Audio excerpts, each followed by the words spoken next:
side, we'll have over 60 new players on the team next year. So I think just really getting those guys to build great relationships, to get to know each other, to get to trust each other, and build that team concept, I think is probably more important than it's ever been in college football. So we spend a lot of time with that, of just having meetings in small groups where our guys are getting to know each other. We gave an award in the spring. I had our equipment gal bring some hats up, and if you could go and stand in front of the room and name every 85 guy by name, you got a hat. Just to try to work on that, because I think if you don't emphasize it as a head coach, it doesn't necessarily always happen. You need to have guys who are really invested in building those relationships. And when you rebuild the program, we're going to have adversity this year. We're going to have some tough times. We're going to have a game we don't play well that we got to respond from. And I think the closer knit your team is, the easier it is to stick together during those tough times. Talking to Gabe yesterday, going by as far back as February, I mean, you even talked about how defensive line depth could be an issue and all that. He was very glowing in the sense like, I feel this is a pretty deep offensive lines that team has not had since I've been here. Has anything changed in terms of how you're looking at that, particularly with Gabe moving inside to help there? Yeah, I think we've done some movements within the group that I think are going to improve. You have guys like Gabe and Kiki, who played mostly defensive end spots in the past that we're going to use inside, and that was really an effort to get more speed and athleticism on the field, and both those guys have embraced it and have put on some good weight. Coach Heim, our strength coach, does such a great job with those players. Kiki's a guy who was 240 pounds in the winter. Probably back in February, he's 260 pounds now, and it looks great. Had it all muscle.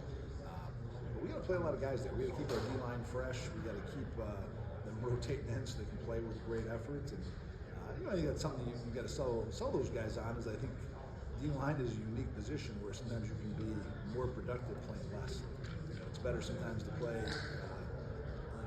35 snaps than 55 snaps because your effort's going to be able to be better in those 35 snaps that way. And then, Keyshawn James Newby is getting healthy. We expect him to be full, ready to go when we start fall camp. His leader Slayton continues to work hard. Brian Booker's continued to improve. We added Jalen McIver, who I think is going to help us in the interior of the D-line.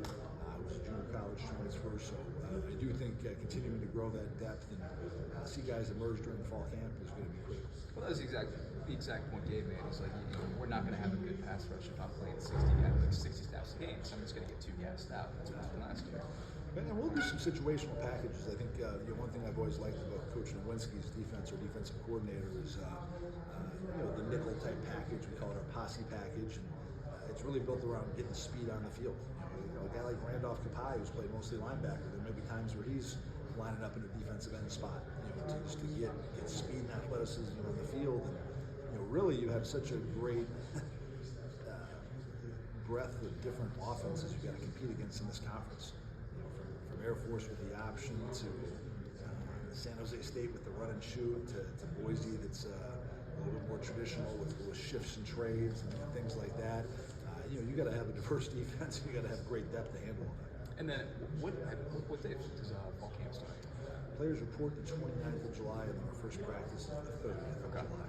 And Jack is good to go. Will he have a pitch count at all? Yeah, I think we got to be smart with him because I think that really led his problem in the past. Is it's not as much a trauma injury; it was just more overuse. So I think we got to do a good job of keeping him, just on track.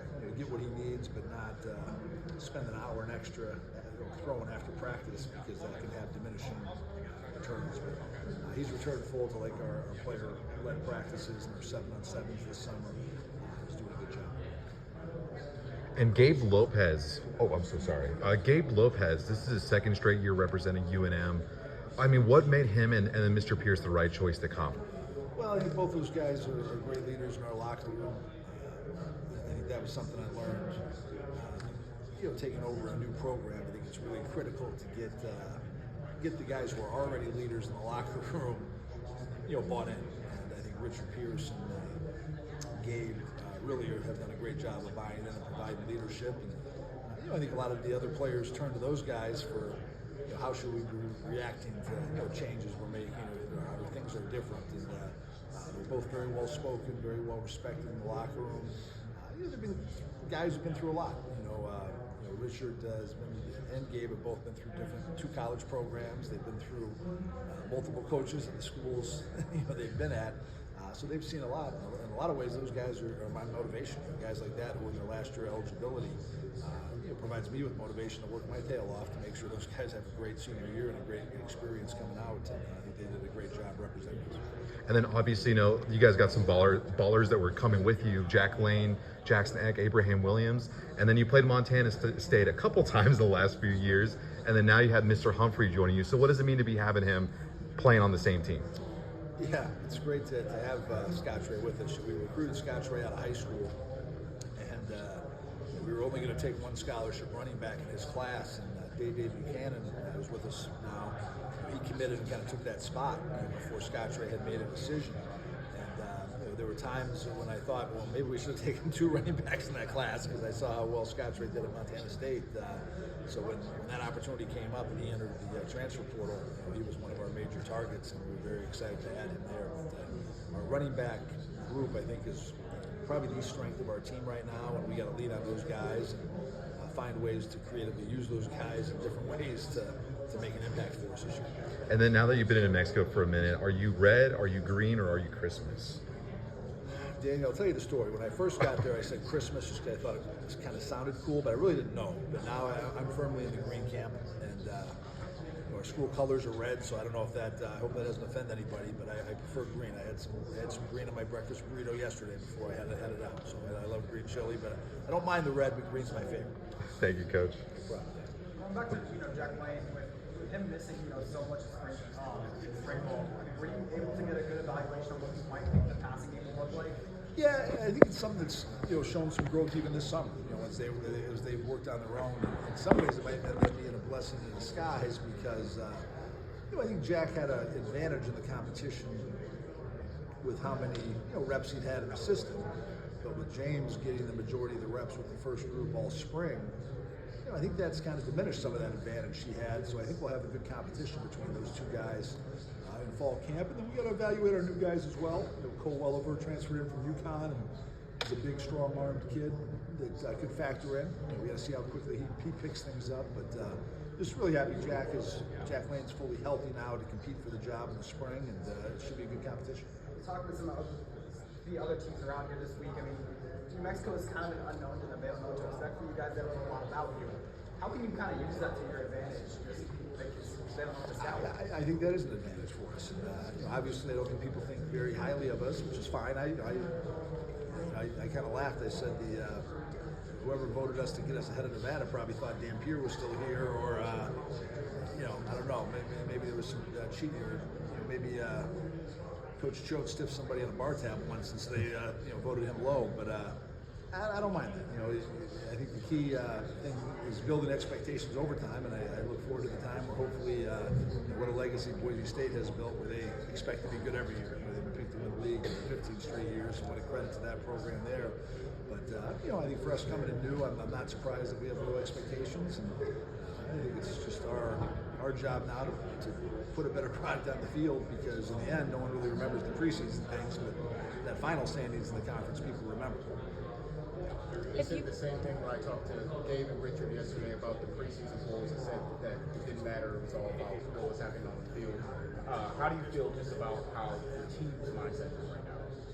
I like our team's mindset. I think we're hungry. We got a lot of guys who have something to prove. A lot of guys who are really excited to be at New Mexico for this opportunity we have, and who are looking at this schedule that we have as great opportunities. Even though some people would say it's a tough schedule, I just look at it as a schedule that has a bunch of opportunities for big games. So I like the mindset of our team. Coach Heim was such a great leader in the summer, because in the summer we have coaches who rotate through vacations and things like that, got to spend some family time, but he's kind of the one constant who's in the facility with the players every day, as our coaches kind of rotate in and out, getting some family time and things. And he's the guy that I'm always checking in with how what is the vibe in there, what is the work ethic like, how's our attention to detail been. And I've seen great growth, and I think our team is motivated to not let people's outside perceptions of our program define what the season is actually going to be. And on the other side of that, obviously Scott Trey and Abraham both making the preseason all-conference picks. So, just what are your thoughts on both of them being recognized?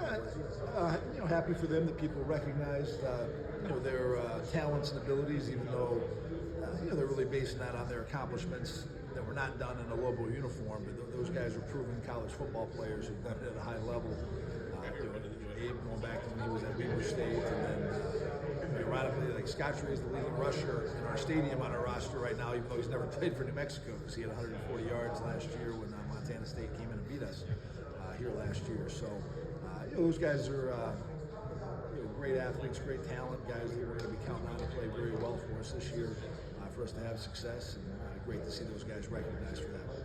And my final question for you, Coach, you just mentioned your running back room may be the strongest part of your offense right now. So when we talked to Gabe and Richard, they both said that you're building from inside out with the trenches. Talk about just the strengths of your offense and defensive lines. I like how we're coming along. I think our offensive line might have been a little ahead of the defensive line in the spring, but I think the D line is making progress. I think we're going to be good in the offensive line. Comparing this to my first year in Idaho, I think we're going to be relatively strong up front based on who we're playing. We got a guy like Richard Pierce who played at a really high level last year.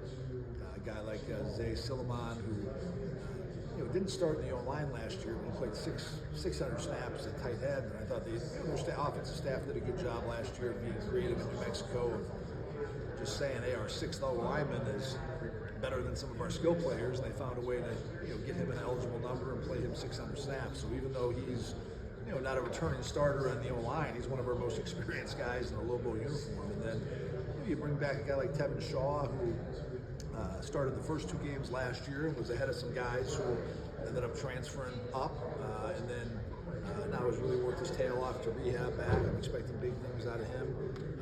We have a guy named Big Mook Israel Mwika, who's came over to Mercer, was an all-conference player at the FCS level. I think he's going to be a great addition and has shown a lot of good things. So I think our offensive line can be a strength, and then our D line, we've really worked hard to improve our depth, and hopefully you see a lot of guys rotating in and just playing their tails off as we rotate a lot of guys through there. Keyshawn James Newby, I think New Mexico only had 15 sacks last year as a defense. Keyshawn had double-digit sacks himself, for us in Idaho last year. So I think he's really going to be able to be a weapon for us, rushing the passer as well. If you could bring one celebrity to a football game, who would it be and why? I think I'd like to bring that guy from Diamonds, Drive-Ins, and Drives, Guy Ferrari, because maybe he can come to the game and then maybe bring us some good food from all the different mess spots in New Mexico to feed the team after the game. I think the guys, especially the linemen, would appreciate that.